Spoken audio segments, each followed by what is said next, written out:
তাঁবুর নিচে ভাঙা দেয়ালের ছায়ায় তারা নতুন করে স্বপ্ন বুনছে, নতুন করে জীবনের পাঠ শিখছে। গাজার এই সাহসী মানুষগুলো আমাদের শেখায় ধ্বংসস্তূপের মধ্যেও কিভাবে আশার আলো জ্বালিয়ে রাখতে হয়।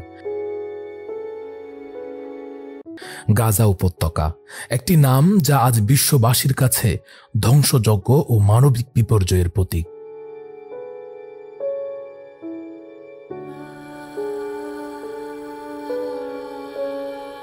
ইসরায়েল আগ্রাসনের ফলে এই ছোট্ট ভূখণ্ডটি পরিণত হয়েছে ধ্বংসস্তূপে।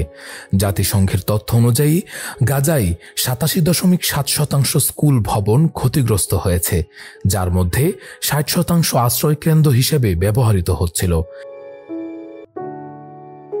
এমন পরিস্থিতিতে শিক্ষার আলো থেকে বঞ্চিত হচ্ছে প্রায় 6.5 লাখ শিশু। তবে ধ্বংসস্তূপের মধ্যেও আশার আলো জ্বালিয়ে রেখেছে গাজার কিছু সাহসী শিক্ষক ও শিক্ষার্থী।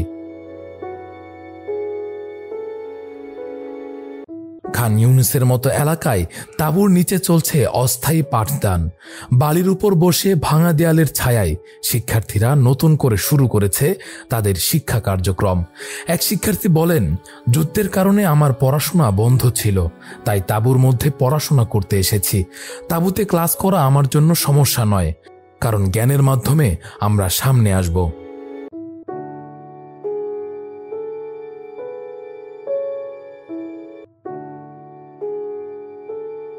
শিক্ষকদের জন্য এটি একটি বিশাল চ্যালেঞ্জ।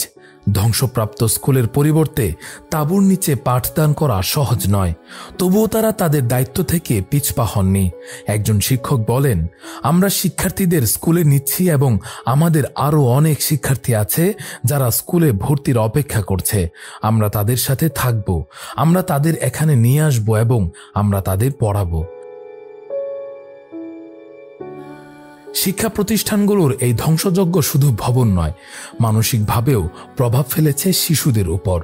ডক্টরস উইদাউট বর্ডার্সের শিশু মনোরোগ বিশেষজ্ঞ অড্রে ম্যাকমোহন বলেন, শিখতে সক্ষম হওয়ার জন্য আপনাকে একটি নিরাপদ স্থানে থাকতে হবে। এই মুহূর্তে গাজার বেশিরভাগ শিশুর মস্তিষ্ক মানসিক আঘাতে বিপর্যস্ত। তবু এই সমস্ত প্রতিকূলতার মধ্যেও গাজার শিশু ও শিক্ষকদের অদম্য ইচ্ছাশক্তি প্রমাণ করে যে শিক্ষা কখনোই থেমে থাকে না।